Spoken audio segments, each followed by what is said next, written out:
ये तो घर के अंदर की जो एलर्जी, जो सामान्य एलर्जी के कण हैं, उसके बारे में बात हुई। और ये कण का कैसे, इन कणों से कैसे बचाव करना है उसके बारे में बताऊँगा। सबसे पहले धूल की मकड़ी के बारे में बताऊँगा। धूल की जो मकड़ी होती है वो गद्दे, बिस्तर, तकियों में, रज़ाइयों में, कंबल में जो आपने अंधेरे में रखे हुए हैं या अलमारियों के अंदर रखे हुए हैं, उनमें पनप जाती है।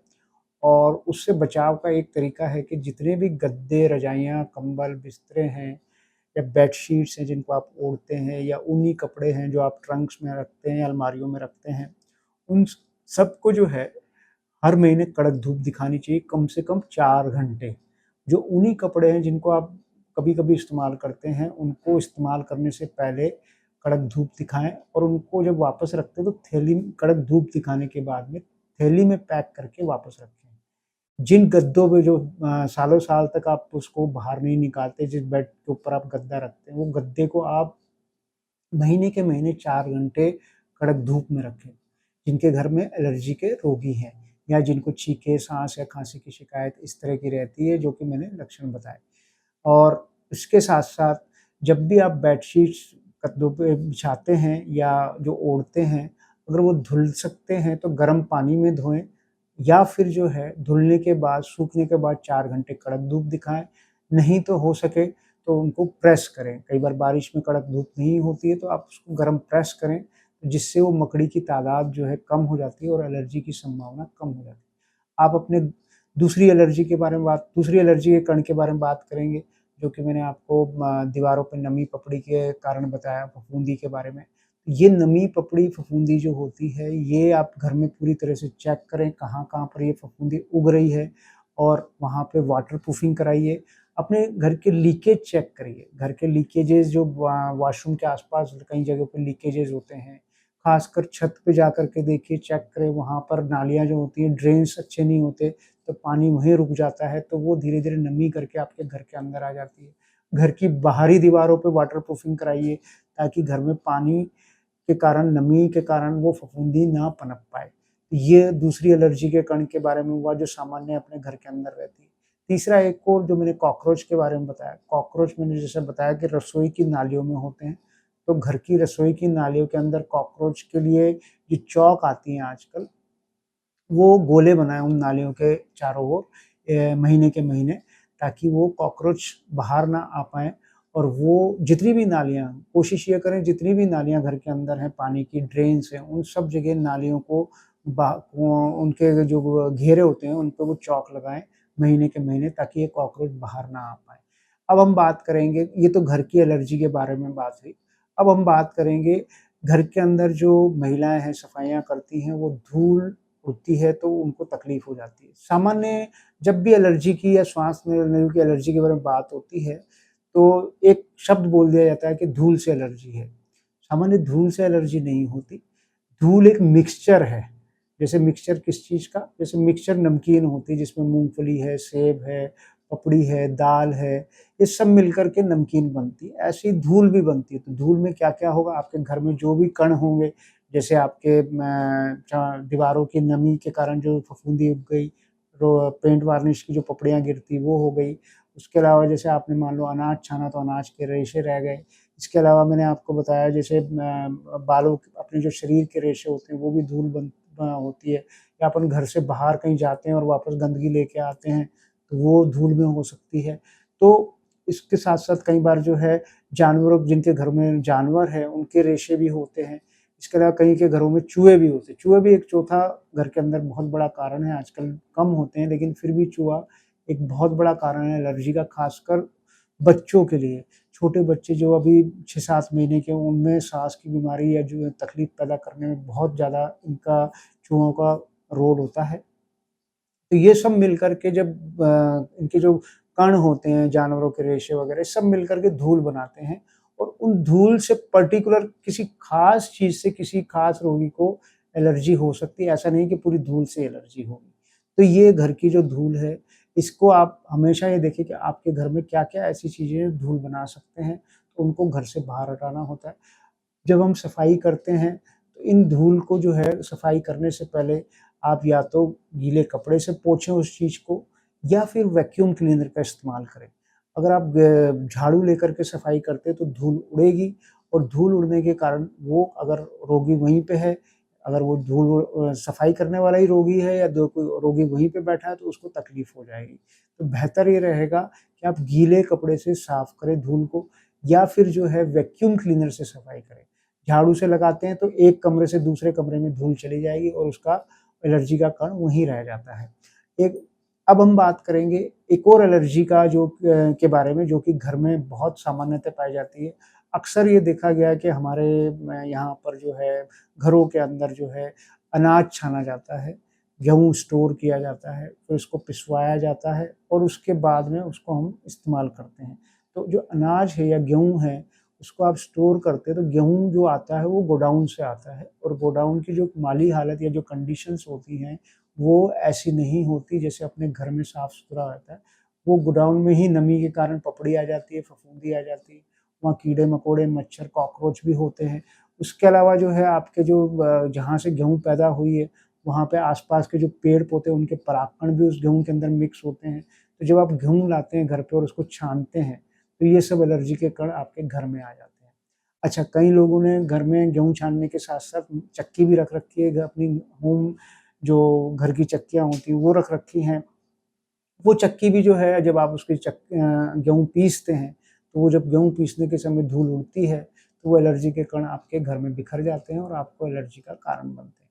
इसके अलावा एक और कारण होता है जो कि मच्छर जिसको मैंने गेहूँ के उसमें मैंने बताया, मच्छर भी जो है एक एलर्जी का बहुत बड़ा कारण है और वो मच्छर जो होते हैं जनरली आपके घर के अंदर अपने देश के अंदर मच्छरों की तादाद बहुत ज़्यादा है।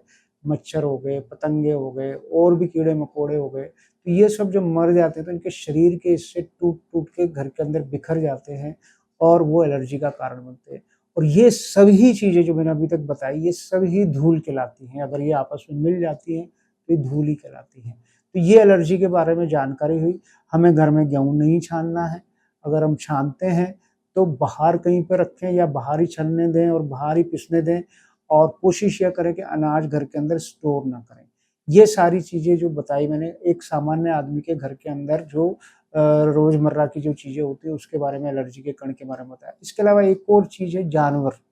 जानवर हमारे यहाँ पेट्स होते हैं जिसमें ज़्यादातर अपन डॉग पालते हैं या कैट पालते हैं या पक्षी भी पाल लेते हैं। तो जब जानवर पालते हैं तो उनके फर जो होते हैं वो घर के अंदर बिखर जाते हैं और इतने बारीक हो जाते हैं बाल से भी 10 गुना।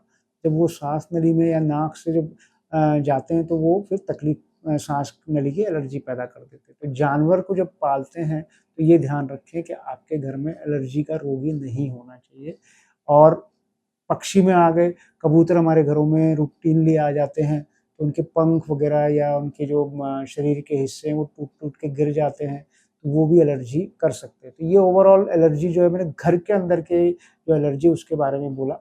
अब मैं बताऊँगा आपको बाहर एलर्जी के जो कारण होते हैं, बाहर जब हम जैसे कहीं जा रहे हैं, आ रहे हैं रास्ते पे या ऑफ़िस में जा रहे हैं उसके अलावा कई जगह पे हम वर्किंग एरिया जो हमारा होता है, जैसे कई लोगों के प्रोफ़ेशन जो है अनाज से संबंधित हैं, कई लोगों के प्रोफ़ेशन केमिकल से संबंधित हैं, कई लोगों के काम-धंधे जो ऐसे हैं जहाँ पर कि आपके धूल उड़ती है बहुत ज़्यादा या किसान हो गए या फिर जो है आपके पेंट वार्निश करने वाले लोग हो गए। तो ये सब बाहर की एलर्जी के कारण बनते हैं और मतलब ये सब ऐसे लोगों में एलर्जी पैदा कर सकते हैं जो बाहर काम कर रहे होते हैं या बाहर जाना-आना होता है।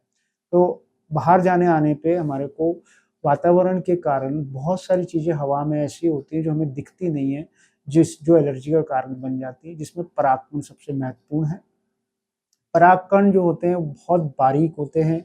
वापस से मैं बोलूँगा कि परागकण की साइज़ जो है इतनी छोटी होती है कि वो दिखती नहीं है, बाल से भी 10 गुना छोटी मान के चलिए और वो वहाँ नाक से होते हुए फेफड़ों तक पहुँचती है। तो उसके कई बार ब्रेक डाउन होने की वज़ह से वो इतने छोटे-छोटे कण हो जाते हैं परागकण के वो साँस नलियों में पहुँच जाते हैं और साँस नलियों की एलर्जी पैदा कर देते हैं, जिसको हम अस्थमा भी बोलते हैं। पहले भी जो मैं बता रहा था वो एलर्जी जब फेफड़ों में पहुँच जाती है उसको अस्थमा कहा जाता है। तो जब भी एलर्जी का कण श्वास नली तक पहुँचेगा, उसको सिकोड़ देगा, सूजन आ जाएगी और बलगम बनने लगता है, तो इस बीमारी को अस्थमा कहा जाता है।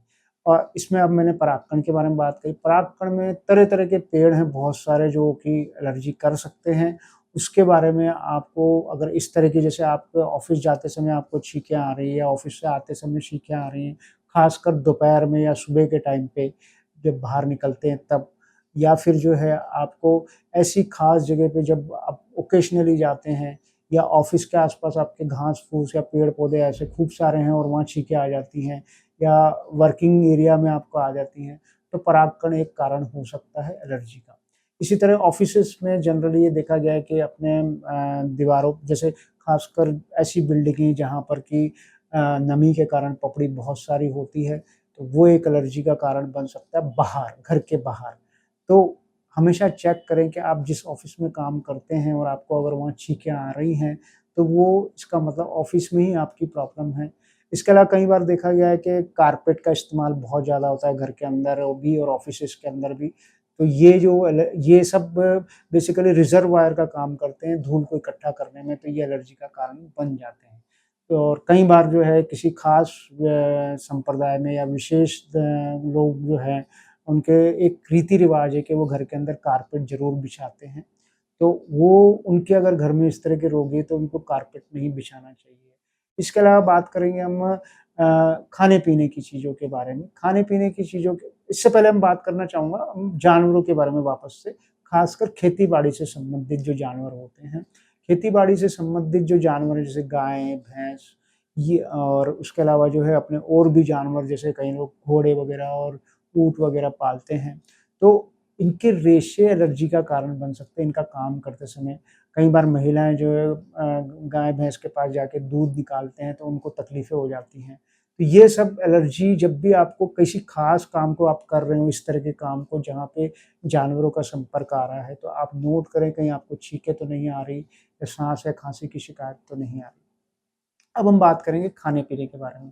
खाने-पीने के बारे में ज़्यादातर लोगों को वहम होता है कि खाने-पीने से उसको एलर्जी हो गई है। कल मैंने ठंडा खाया था तो मेरे को गला खराब हो गया, उसके बाद तकलीफ़ हो गई। कल मैंने बच्चे को पानी पतासे खिला दी तो उससे हो गई, चॉकलेट से इसको खिला देते हैं तो उससे साँस में तकलीफ़ हो जाती है, मिठाई खिलाते हैं, मीठा खिलाते हो जाती है। ज़्यादातर 95% केसेस में खाने से एलर्जी साँस की नहीं होती है, कुछ 5% लोगों में हो सकती है, जैसे खासकर मूँगफली, नट्स वगैरह से ज़्यादा होती है या सिट्रस फूड वगैरह से इनसे हो सकती है, लेकिन कम होती है। फिर भी अगर आपको पहचान करनी हो, तो हमेशा ये देखें, क्या वो खाना आप जब जैसे ठंडी चीज़ आप अगर सर्दी में खाते हैं और खाँसी हो रही है और आप उसको गर्मी में ही खा रहे हैं और नहीं हो रही, तो इसका मतलब उससे नहीं है। या कोई ऐसी ख़ास 3-4 चीज़ें आपको लगती है इससे हो रही है, तो उनको बंद कर दें। जब आप बिल्कुल ठीक हो, मौसम साफ-सुथरा हो, कोई दिक्कत नहीं हो, चेंजिंग वेदर नहीं हो, तो उसको आप खा कर के एक चीज़ को पहले खाएँ जिसको ना तो आपको सब्ज़ी या ऐसी चीज़ों में इस्तेमाल भी नहीं करना है।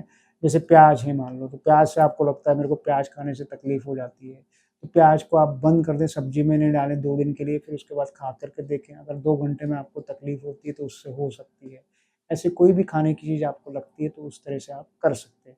तो ये ओवरऑल एलर्जी के बारे में जो है बेसिकली एलर्जी को पहचानना और पहचान करके डॉक्टर तक बताना और डॉक्टर से क्या आगे उस इलाज के बारे में पता करना, ये सारी ज़िम्मेदारी एक रोगी की हो जाती है अगर वो एलर्जी के बारे में जानता है।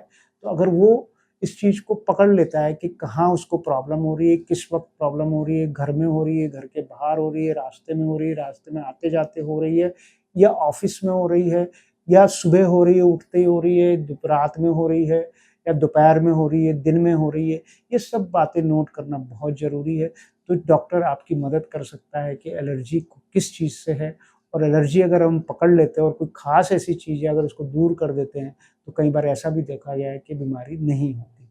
तो एलर्जी को पहचानना, नियंत्रित करना, उसके अलावा उसके बाद में आगे इलाज की भी कई लोगों में ज़रूरत पड़ती है, अक्सर लोगों में ज़रूरत पड़ जाती है, उसके बारे में मैं दूसरे वीडियो में बताऊँगा। धन्यवाद।